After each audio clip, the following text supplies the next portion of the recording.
ஒரு வருஷத்துல ஃபுல்லாமே நம்ம அலைஞ்சு திரிஞ்சாலும் எந்த டைம்ல வீடு இடம் வாங்குறது கரெக்டான நேரம் அப்படின்னா இப்ப உள்ள நவம்பர் டிசம்பர் மாதத்துல நீங்க கண்டிப்பா இடமோ வீடோ சூஸ் பண்ணணும். ஏன்னு கேட்டீங்கன்னா இந்த டைம்ல நமக்கு பருவமழை அதிகமா இருக்கு. ஒரு வீடு வாங்க போறீங்கன்னா அந்த வீட்டோட டேம்னஸ் இருக்கா, லீக்கேஜஸ் இருக்கா, பக்கத்துல ஏதாவது தேறு சகதிகள் தேங்குதா, தண்ணி எதுவும் ஓட இருக்கா, இல்லாட்டி பக்கத்துல பூச்சி பாம்பரான் ஏதாவது இருக்கா, எல்லாமே இந்த டைம்ல தான் உங்களுக்கு தெரியும். இதே மாதிரி இடம் வாங்க போனாலும் ஏதாவது தண்ணி உங்க இடத்துல நீரோட எதுவும் இருக்கா, இடத்துல அதிகமா தண்ணி தேங்குதா, இது எல்லாமே இந்த மழை நேரத்துல மட்டும் தான் தெரியும்.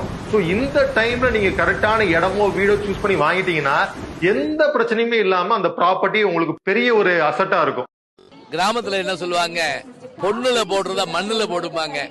பொண்ணுல போட்டாலும் அது வளரும், மண்ணுல போட்டா இடமா வளரும். இருக்க இடம், உண்ண உணவு, உடுக்க உடை அப்படிம்பாங்க. இது எல்லாத்துக்கும் முதல்ல சொல்றது இடம்பாங்க. பறவைக்கு ஒரு கூடு உண்டு, மனிதனுக்கு ஒரு வீடு.